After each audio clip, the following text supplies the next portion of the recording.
Siap, Guru. Lakukan.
Itu, Ada apa itu? ada apa ya?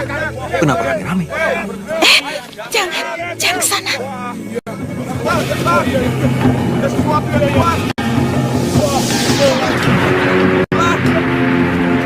Minggir. Apa itu? Seperti patung. Ya, punya aneh itu kan?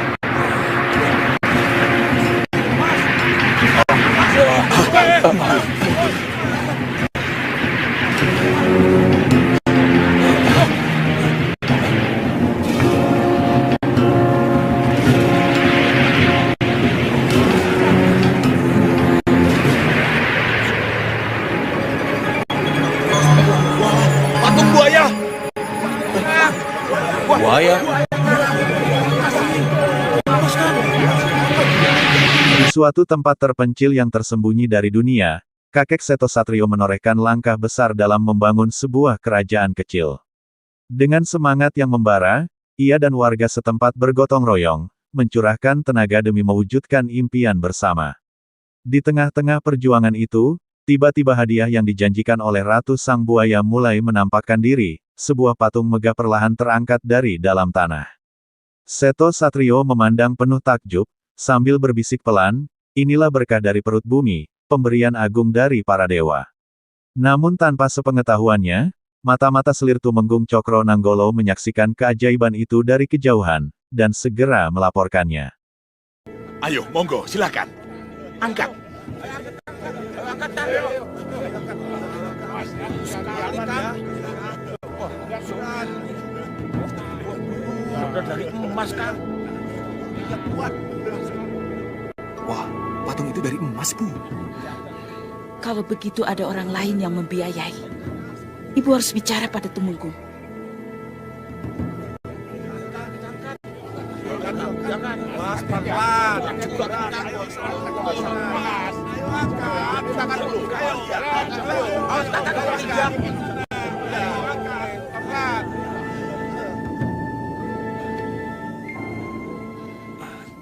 Tidak akan ada yang tanya, dari mana sebenarnya patung itu? Ya, Kalau benar pembangunan rumah itu dibiayai oleh orang lain, berarti Dewi Tantri sudah berkhianat padaku. Leloh. Tentu ada yang membiayainya, Romo Tumenggung. Dewi Tantri adalah selir. Ia tak bisa pergi begitu saja. Ia tetap menjadi milik Tumenggung Cokronanggolo sampai yang memiliki bosan atau melepaskannya. Baik, aku akan gegisikan. Akan kubuktikan ceritamu.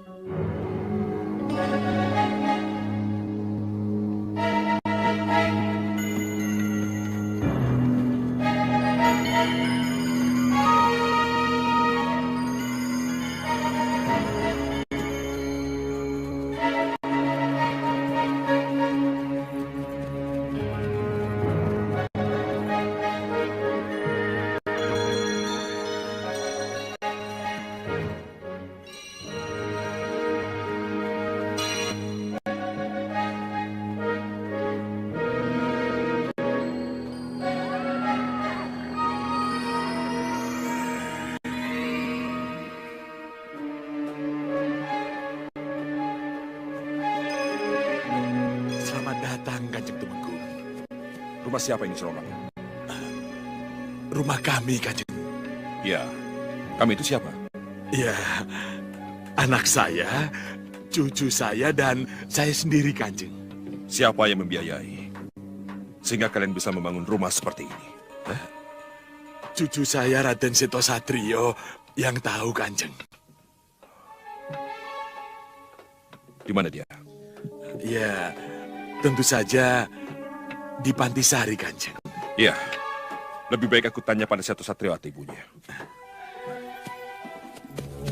Ya, ya.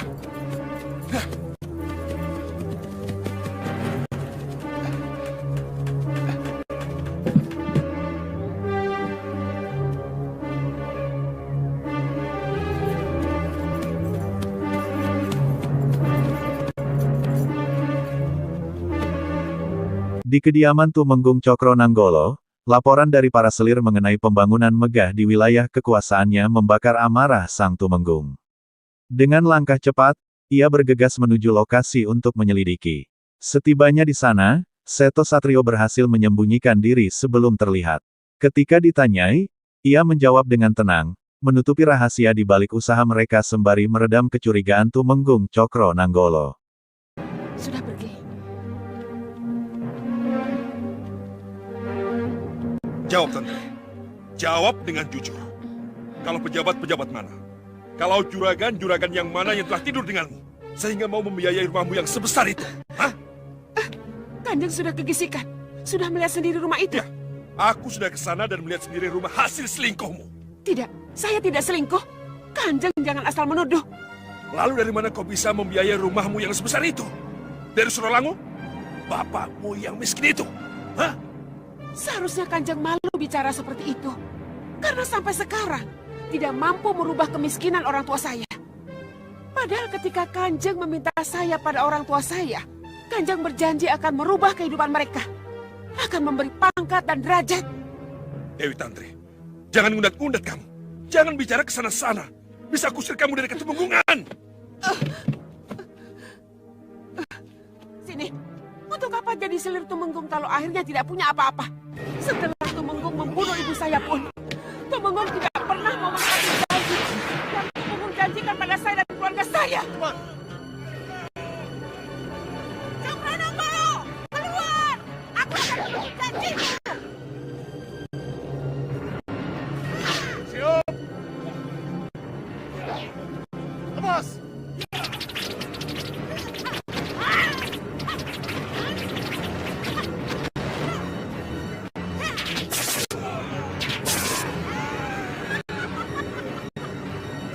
Jangan mendekat Dina.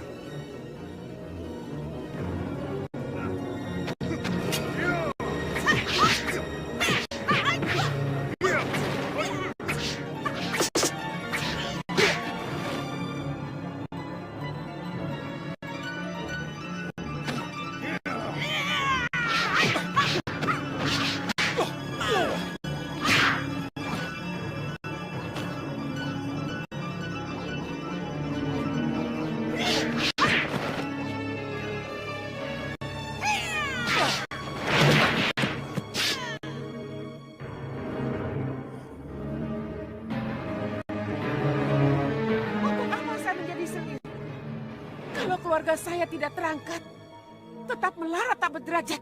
Diam kamu, Tantri. Diam! Kanjeng telah ingkar janji. Kanjeng Tumenggung hanya mengisap madu, setelah itu mencapakan bunga yang... Diam kamu!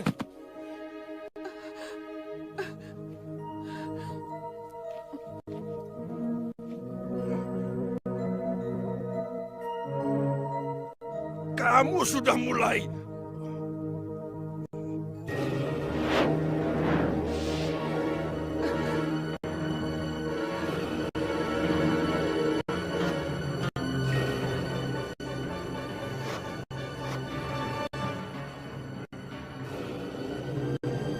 Kamu sudah bosan hidup.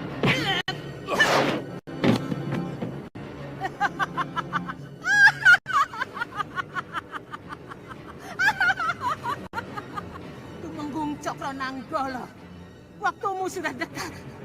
Ajalmu sudah di ambang pintu. Bayi yang kukutuk itu akan segera melaksanakan kutuknya. Akan membunuhmu, membunuh bapaknya sendiri. Akan mengawini ibunya sendiri. Dan akan membuat bencana yang tidak ada habis-habisnya. Setelah itu, Cokro Nanggolo menemui Dewi Tantri, selirnya yang terkenal cerdik. Dengan lantang, Dewi Tantri menyangkal tuduhan yang diarahkan kepadanya, bahkan mengungkapkan pedihnya hidup yang tertekan selama bertahun-tahun.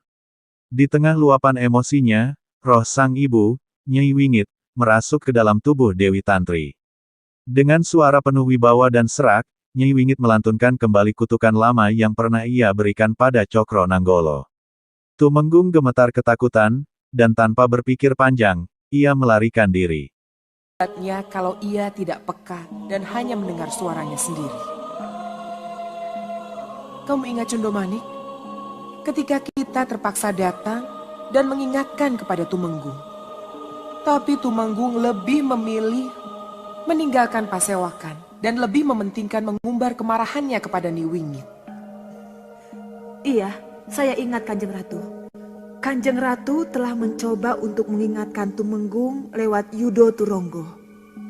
Tapi Tumenggung tidak mau mendengar dan malah menyiksa Nyi Wingit. Inilah kedudukan tinggi yang kamu inginkan, Nyi Wingit.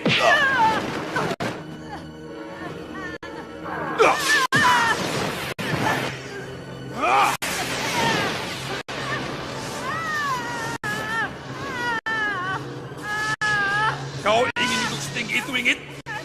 Ingin seperti itu selamanya? Atau kau ingin di atas lagi? Ingin seperti itu?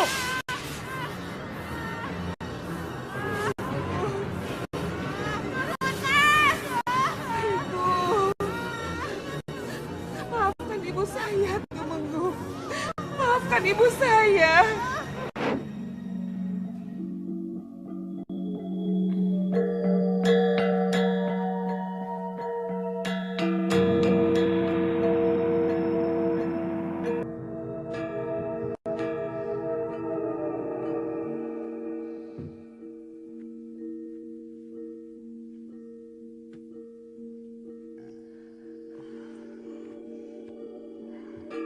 Kanda, apa yang terjadi?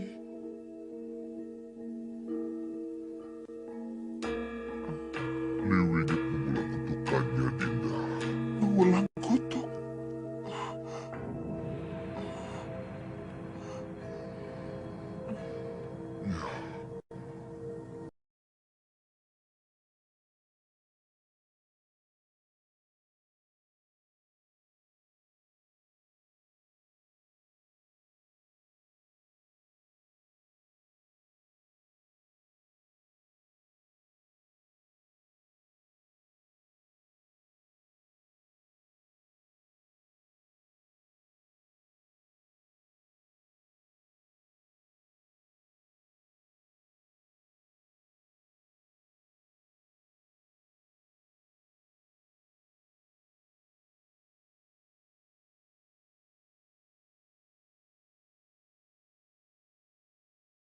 Di balik tembok kamarnya, Tumenggung Cokro Nanggolo masih dibelenggu rasa takut yang mencekam.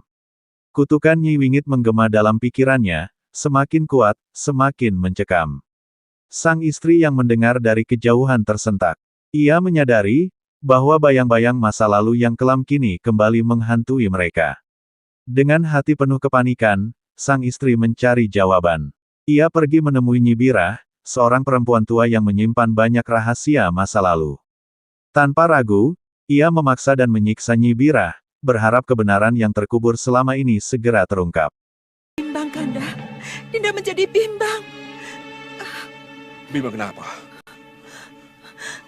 Kalau Niwingit masih mengulang-ulang kutuk itu, berarti ia yakin kalau bayi yang Dinda lahirkan itu masih hidup. Bayi itu masih hidup? Iya, bayi itu masih hidup. Siapa lagi yang menjadi pelaksana kutuk itu kalau bukan bayi itu sendiri, Kanda? Bisa saja bayi itu masih hidup.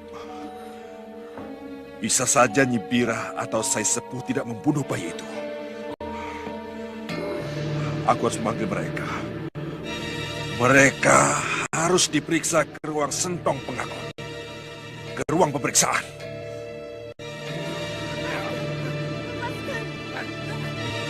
Ada apa ini?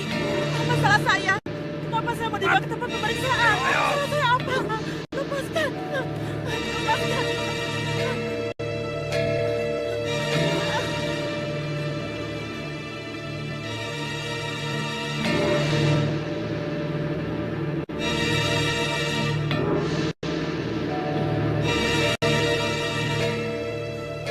Mohon ampun Kanjeng Tumenggung.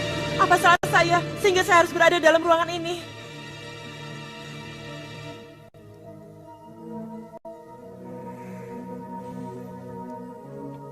Nyi Birah, kau Sai Sepuh. Kalian berdua adalah abdi setia Katumenggungan. Tapi kesetiaan itu akan diuji di sini. Kalian berdua harus menjawab dengan jujur. Pertanyaannya akan kusampaikan.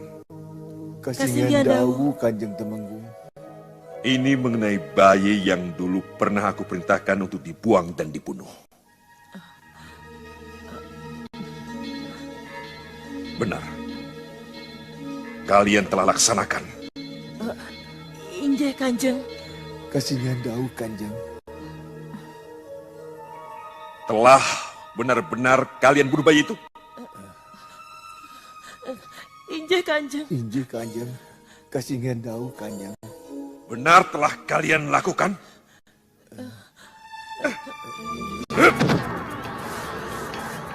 Ya!